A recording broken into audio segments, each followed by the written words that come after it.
بسم الله الرحمن الرحيم، والصلاة والسلام على رسول الله وعلى آله وأصحابه وأتباعه إلى يوم الدين. أما بعد، السلام عليكم ورحمة الله وبركاته. شوانه إن شاء الله شاركي لخدمة جنابتنا بين نقاش الشيء بكري برنامج شوان ما نشوى دبي إن شاء الله ساعات 12 6 نيوش دكين بيت لو بينا دواي نيوجك شاركيك على خدمة جنابتنا بين لوني بساعتها سري ساعات بلين ساعتي 6 نيوش دكين باشانش تشاوري دكين أو بين دقيقة كتشنكا استراحة كتركين بوي أمجا إن شاء الله لدو شارك كم نيجي وتركين إن شاء الله حول دين لدو 5 دقائق أوا توابه بوي إن شاء الله جناب تامرونه في أي أو كان بو فتارو بو باشو كانوا باشانش عفو بينوا إن شاء الله تعالى هل اشتكتانش بي خوش بو برنامج ما أود أمنا وأجر اشتكت بو بيتان خوش بو بيمان بلن طبيعية وران كاريا كين شي خوش بي ما هين بيكوا هشتك زانيتان نوجكان برنجيتر ولوني شيتر يعني كم تربية شد ما مسخوي واضح خوينه چون كبوي الشوكة دريجة كاتك بيجين برا داتواني سرع بخوين بلام حزكين كاتكان منظوري بنوج برا رمضان فيري چي كردين دس بيكين إن شاء الله بناوي إخوات يكم لو أنا رمضان كفيري كردين أبي بزانين أما أنجا كبيس روجي روجتو أشينا بستويات أنجا ودنين يما لما أنجا شيء إستفادة دكين أما جرينجا سود لي ورا جرين نيوجا كين روجو جرين بلام لقل أما دا شيء ما ندس بكوي يكي لو أنا أبي سركوتو كان يعني سركوتو بيت لسر هندي الشك يكي لو أنا الانتصار على الشيطان استيما بم عبادتنا بم كارو كردوانا كديكين اما بردمانة طول الشيطان شونك الشيطان يستبينا خوش كوتو زنجير كرا زور بينا خوش چي كاتي الشيطان زور بينا خوشا چي كارو كردويك او كاتب بندكان سرخنا سر سجدة الشيطان زور بينا خوش شونك بو او كاربو لا الشيطان قوريه چونکە خوایان ئەمری پێکرد سوژدە بەرێ سوژدەی نەبرد خوایان لە ڕەحمەتی خۆی دەری کرد بە سەبەبی ئەو سوژدەی کە من و تۆ دەیبین کە سوژدە سەرەخینە زەوی یعنی خوایان هەر خۆت گەورەی ئێمە هەمومان تەماشاکە لە ئەعضای بەشەرە کوێ ئەخەیتە زەوی نزمترین شوێن کوێیە نەخشتوێڵە تەماشاکە سرت لە گشتی نزمترە يعني خوايا قوري وزبوتويا هيك كسي قورني شايتي دم بامو جسم او من استثبات يا كم خوايا يعني صار 5 سر زويكا سر خولكا سر قركا او تو قوري هيك ذاتي بيج قال تو قورتني الشيطان امي زول بيناقش چونك شيطان اويك وعدي صندوق الاخوه تا قيامت بمينه كارو كردار شي اوي اما للرقا دركاب مان بابو رقايكي تشوت ئێستا ئێمە هەمومان ڕوو دەکەین لە ماڵی خوا ڕۆژ و دەگرین بە ڕۆژ شەو نوێژی دەکەین خۆمان دەپەرێزین لە خراپە و خراپەکاری ئەمە بردنەوەیە بەڵام ئەبێ ئەم بردنەوە تا سەر بێ ئەوە گرنگە نابێت لە ڕەمەزانە ئەمە نوێژکەین دوای ڕەمەزان نوێژ نەکەین نابێت لە ڕەمەزانە خۆمان بگرینەوە لە خراپە دوای ڕەمەزان خۆمان نەگرینەوە لە خراپە ئەبێ ئەوەی لە ڕەمەزانە هەیە لە دوایە هەیە ئێستا تۆ نوێژی تەراویح هەیە بەڵام نەماهەکانی ترانی بەس نوێژە فەرزەکان هەیە ڕۆژوو ڕەمەزان هەیە بەڵام ڕۆژووی سوننەت هەیە یعنی شتێک ئەمێنێتەوە لە دوای ئەوانە کەواتە ئەبێ ئینسان دەستگرێتەوانەوە ئێستا هەموو خراپیەکە ترک کردووە ناچیتە شوێنی خراپ ناچیتە لای برادەری خراپ قسەی خراپ ناکەی ئەمە خۆی لە خۆیان تۆ سەرکەوتونیەکەت أنجام داوا بس الشيطان أبي دوار رمضانش بردوام بي للسلامة چونك إن الشيطان لكم عدو فاتخذوا عدوا خايف برودقار الشيطان دجمني سرسختي مروفا سرسختي منو تو دجمني يكمانيا الشيطان أبي ورياي بين چونك أم شيطانا شو رجالة كمينة بو منو تو بو أويل خشتب من با بوي جماور بوي شعبيتي خوي بوي كسايتي خوي دروستکە لە ئاگری دۆزەخە لە ناو دۆزەخە کە کاتێ شەیتان دێنن بۆی حەزەکە خەڵک زۆر لەگەڵیا بێ وریابین چونکە لە قیامەتە ئەهلی خوا هەیە ئەهلی شەیتانیش هەیە بەڵام ئەهلی شەیتان لەورەدا تەبەڕاکە لەو خەڵکە تەبەڕاکە ئەڵێ خوایە من بانیانم کرد لەوێ ئەڵێ من بانیانم کرد خۆ زۆرم لێ نەکردن بۆ کەوتنە دوای من خۆ من پارەم پێ نەدا هیچم پێ نەدا بەشتەکانم جوان کرد ئەوەنم کرد شتە حرامەکانم ڕازاندەوە شتە خراپەکانم ڕازاندەوە نوێژ و جمعە و جەماعەت و مزگەوت و ڕۆژوم لە بەرچاویان قورس کرد کردمە ئەرکی ئەمە هەر ناکرێ بە تو چۆنە بێ تۆ 30 ڕۆژ بە ڕۆژوبی تو چۆنە بێ 5 وەختە نوێژکەی تۆ چۆنە بێ بۆ دوو لە ڕووجەنابتان عارەق نەخۆیتەوە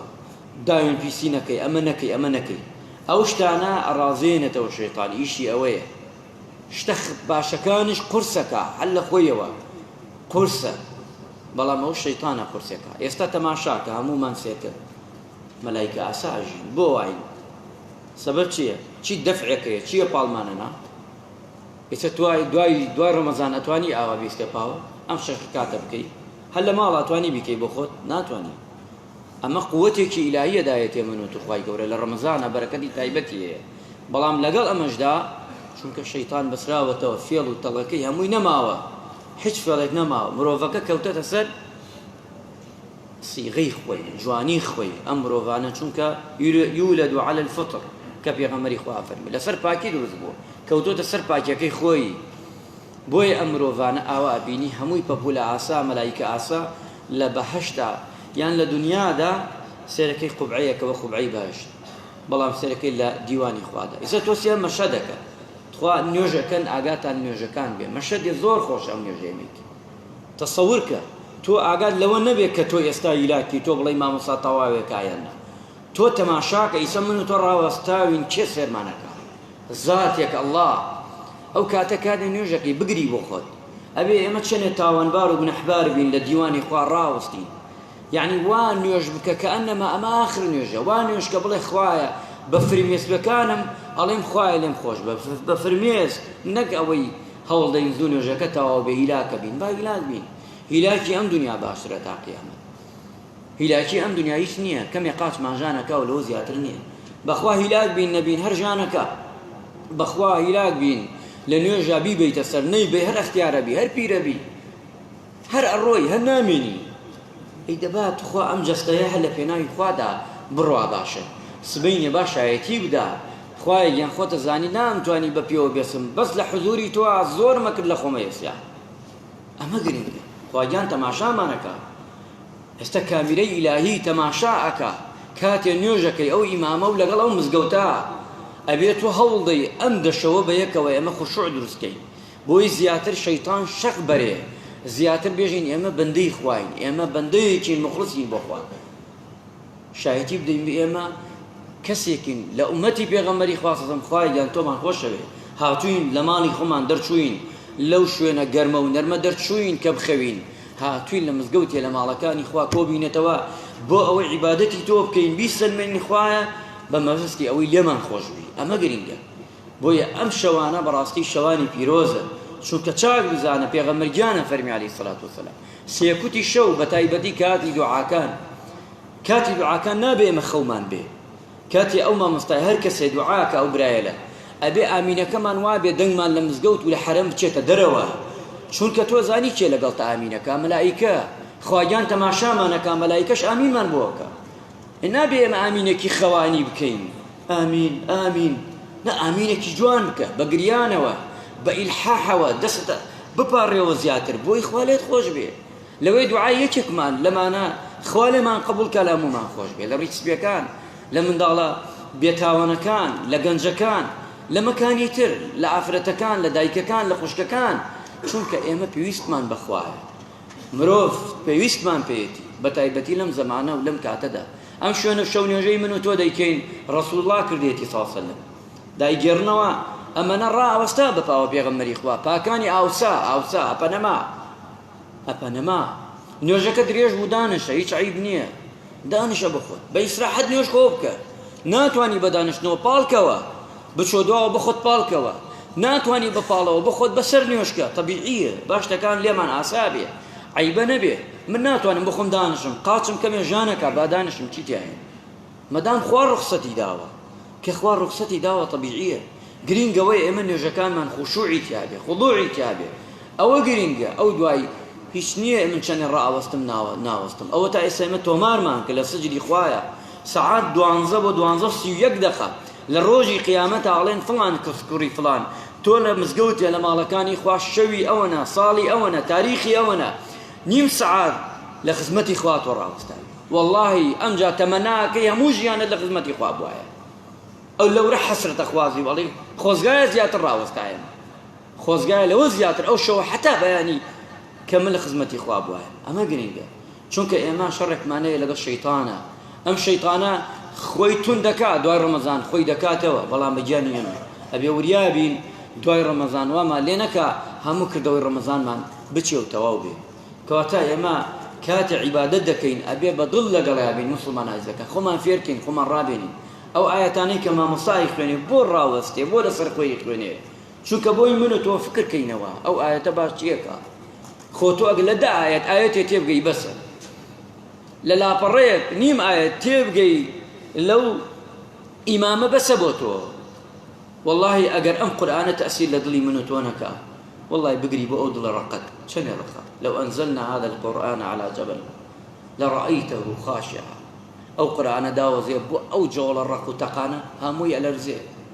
لترسي خوايا أقدلي منو تو نلرزي لترسي خوايا بخوا لو جوانا رقتر ها نبي إبراهيم داواي كرد خوايا بدبينم چی پێ خواگیان فەرمووی من خۆم پیشان ئەو جوڵانە دەمزان تحملەکەن هەموو دنیا هاتە لەرزین بۆیە مرۆڤ ئێمە خوای گەورە لە دنیادا خۆی پیشان بە مرۆڤ نادا ئێمە تحملی ئەوە ناکەین بۆیە خوای گەورە هەڵیگەدە لە باشدا خوای گەورە هەمان کاتە ئەو کەسانی کە لە بەهەشتا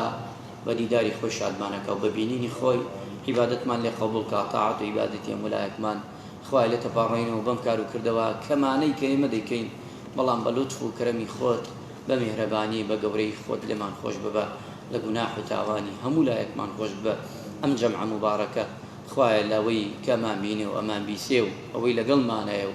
یا ڕەبی خوایە لە کەس و کارمان یا ڕەبی خوایە لە ماڵ و مناڵمان خوایە لە هەموو لایەکمان قەوم و خزمان و هەموو لایەک خوایە ئومەتی پێغەمبەری خوا صلی الله علیه و سلم خۆش بی یا ڕەبی خوایە لێ تەپاڕێنەوە لە مردوەکانمان ئێستا لە گۆڕەکانیان چاوەڕێی دوعایەک دوعای ئێمە دەکەن خوایە قەبرەکانیان پڕ لە نور بکەی یا ڕەبی قەبرەکانیان بکەیتە باخێ لە باخەکانی باشت خوایە قەڵمی عەفو بێتە سەر تاوان و گوناحەکانیاندا یا ڕەبی خوایە لە باشتا بەدیداری تۆ و بەدیداری پێغەمبەرە خۆشەویستەکە شادمان بکەی یا ڕەبی خوایە لێ تەپاڕێن و لە ئاگری دۆزەخ و شەیطان نەجاتمان بدەی آمین آمین الحمد لله رب العالمين فرمباني جاكرمان